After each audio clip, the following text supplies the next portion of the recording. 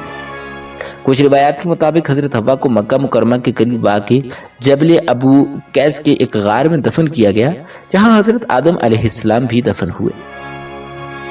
دوستو، یہ تمام تر باتیں روایات کی شکل میں ملتی ہیں جن کی حتمی تصدیق اللہ تعالیٰ بہتر جانتا ہے، یا پھر وہی تاریخ کے ماہرین بہترین اندازے سے یہ بات صحیح بیان کر سکتے ہیں۔ اب آئیے ایک ایسے سوال کی طرف جو بہت سے ذہنوں میں ابھرتا ہے بلکہ اکثر لوگوں کو حیرت میں بھی ڈال دیتا ہے کہ کیا حضرت آدم کے بیٹے نے اپنی حقیقی بہن سے شادی کی، اور کیا یہی عمل نسل انسانی کی بنیاد بنا؟ اس حوالے سے ہمیں سب سے پہلے یہ بات یاد رکھنی چاہیے کہ حضرت آدم علیہ السلام کی اولاد کی تعداد کے بارے میں کوئی قطعی نص موجود نہیں۔ علماء کرام اور مفسرین کے اقوال مختلف ہیں، مگر اکثر معتبر روایات کے مطابق جب بھی حضرت حوا علیہ السلام حاملہ ہوتی تو ایک بیٹا اور ایک بیٹی پیدا ہوتے جنہیں وطن کہا جاتا۔ ان دونوں کا آپس میں نکاح جائز نہ تھا کیونکہ یہ جڑواں بہن بھائی ہوتے تھے، لہذا حضرت آدم علیہ السلام ہر وطن کے لڑکے کا نکاح دوسرے وطن کی لڑکی سے کرتے۔ مثال کے طور پر اگر قابیل کسی لڑکی سے نکاح کرنا چاہتا جو اس کے ساتھ پیدا ہوئی تو یہ جائز نہ ہوتا، وہ لڑکی دوسرے وطن کے حابیل کے لیے مختص تھی۔ حافظ ابن کثیر رحمہ اللہ کہتے ہیں کہ اللہ تعالیٰ نے حضرت آدم کو خاص اجازت دی تھی کہ وہ اپنی اولاد میں اس طرح کے نکاح کروائیں کیونکہ اس وقت نسل انسانی کے پھیلاؤ کے لیے یہی طریقہ کار تھا۔ امام ابن جریر طبری نے 3 مختلف روایات بیان کی ہیں۔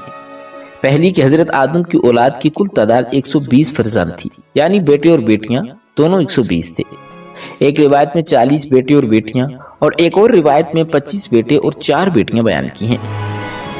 قاضی ناظر نے اپنی کتاب نظام التواریخ میں لکھا ہے کہ حضرت حوا نے 120 مرتبہ زچگی کی، یعنی 120 بطن، اور ہر بطن میں ایک بیٹا اور ایک بیٹی پیدا ہوئے۔ قابیل چوتھے بطن کا بیٹا تھا۔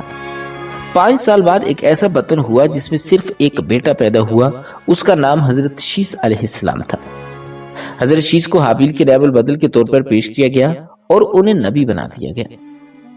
دوستو، یہ بھی یاد رکھیے کہ حضرت آدم اور حضرت حوا کے درمیان ازدواجی تعلقات کا آغاز کب ہوا، اس بارے میں بھی مختلف اقوال ہیں۔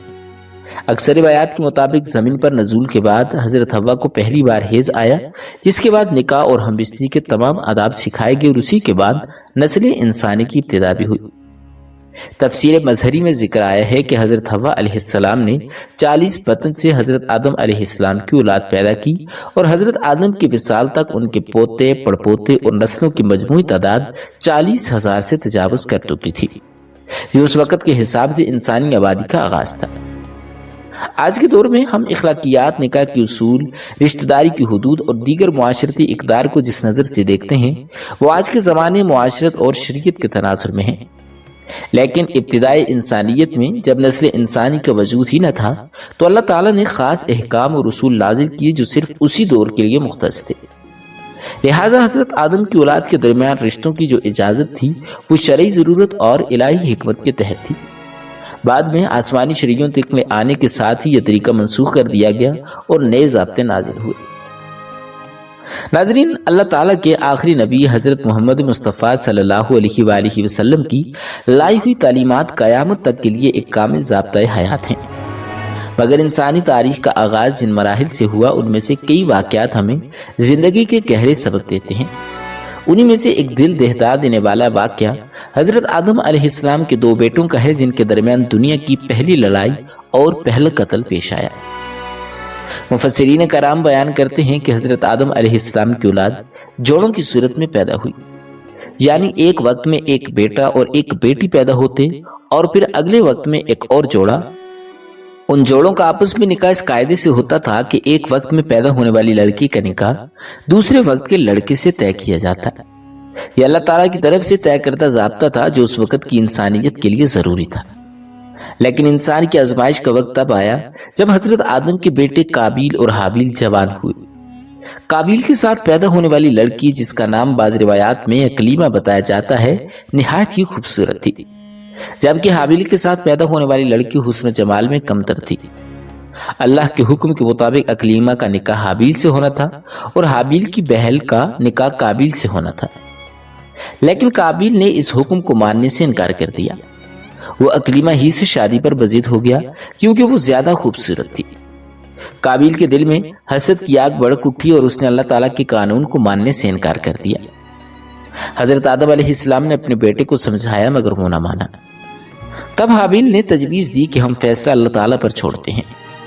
دونوں بھائی اپنی اپنی قربانی لے کر پہاڑ کی چوٹی پر رکھیں گے اور جس کی قربانی اللہ تعالیٰ قبول کرے گا وہی حق پر سمجھا جائے گا۔ دوستو، اس وقت قربانی کی قبولیت کی نشانی یہ تھی کہ آسمان سے آگ آتی اور جس قربانی کو قبول کیا جاتا وہ آگ اسے جلا دیتی۔ چنانچہ دونوں بھائیوں نے قربانی پیش کی۔ حابیل جو نیک، متقی اور اللہ تعالیٰ کا فرمانبردار تھا، اس کی قربانی قبول ہو گئی جبکہ قابیل کی قربانی رد ہو گئی۔ یہ منظر قابیل کے لیے ناقابل برداشت تھا۔ اس کے اندر حسد اور غصے کی آگ بھڑکنے لگی۔ لوگ بھی اس سے کہنے لگے اب تو اللہ نے ہی فیصلہ کر دیا ہے، تم اس فیصلے کو اب کیوں نہیں مانتے؟ قابیل دل ہی دل میں سوچنے لگا کہ جب تک حابیل زندہ ہے وہ مجھے میری مرضی کے مطابق جینے نہ دے گا۔ اب ایک نیا سوال قابیل کے سامنے تھا کہ کیا کسی انسان کو ختم کرنا ممکن ہے؟ کیونکہ ابھی تک دنیا میں کسی کی موت واقع نہ ہوئی تھی۔ تب شیطان اس کے پاس آیا اور اس نے راستہ دکھایا۔ بعض روایات کے مطابق شیطان نے جانور کی شکل اختیار کی اور ایک جانور کا گلا دبا کر اسے مار ڈالا، یا بعض کے مطابق شیطان انسان کی شکل میں آیا اور ایک جانور کے سر پر وزنی پتھر مار کر اسے ہلاک کر دیا۔ قابیل کو سمجھ آ گیا۔ اس نے ایک وزنی پتھر اٹھایا اور موقع دیکھ کر حابیل کے سر پر دے مارا۔ حابیل جو بے قصور اور نیک دل انسان تھا کچھ دیر تڑپتا رہا اور پھر دنیا سے رخصت ہو گیا۔ قابیل نے دیکھا کہ اس کا بھائی خاموش پڑا ہے، خون ٹھنڈا ہو چکا ہے، جسم ساکت ہو چکا ہے۔ اب ایک نئی مصیبت کھڑی ہو گئی کہ لاش کا کیا کیا جائے۔ قابیل حیران و پریشان جنگل کی طرف نکل پڑا۔ وہ سوچتا رہا کہ اس لاش کو کیسے چھپائے، کیسے دفن کرے۔ تب اس نے ایک منظر دیکھا کہ ایک کوا مرا پڑا ہے اور دوسرا کوا اپنی چونچ اور پنجوں سے زمین کو کھود کر گڑھا بنا رہا ہے۔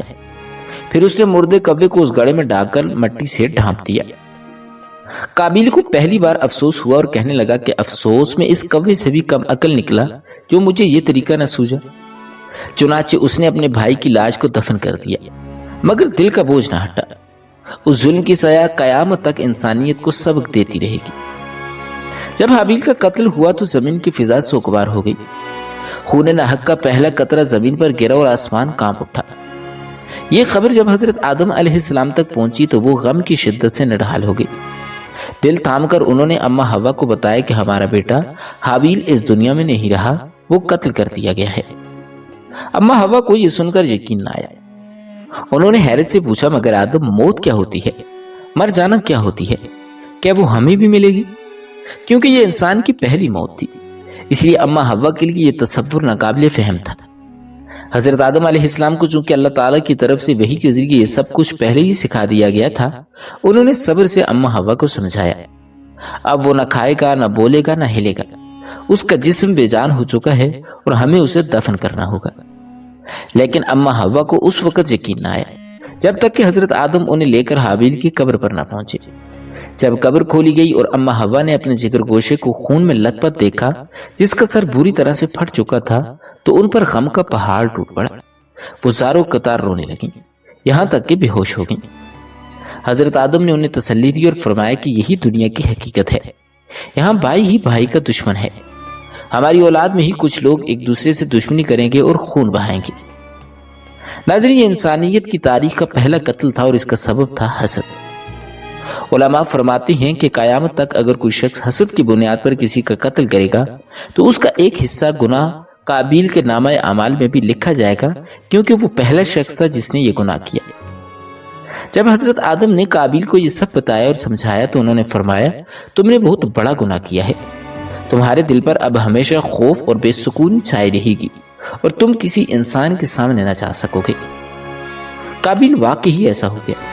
وہ خوف کا شکار ہو گیا، لوگوں سے چھپتا پھرتا، تنہائی میں رہتا اور پہاڑی علاقوں میں بھٹکتا رہتا۔ پھر ایک دن شیطان دوبارہ اس کے پاس آیا انسانی شکل میں اور فریب سے پوچھنے لگا کیا تم جانتے ہو کہ حابیل کی قربانی کیوں قبول ہوئی؟ قابیل نے انکار میں سر ہلایا۔ شیطان مکاری سے بولا وہ آگ کی عبادت کیا کرتا تھا، اس لیے آگ نے اس کی قربانی کو قبول کیا۔ اگر تم بھی چاہتے ہو کہ تمہاری بھی عزت ہو تو آگ کی پوجا شروع کر دو۔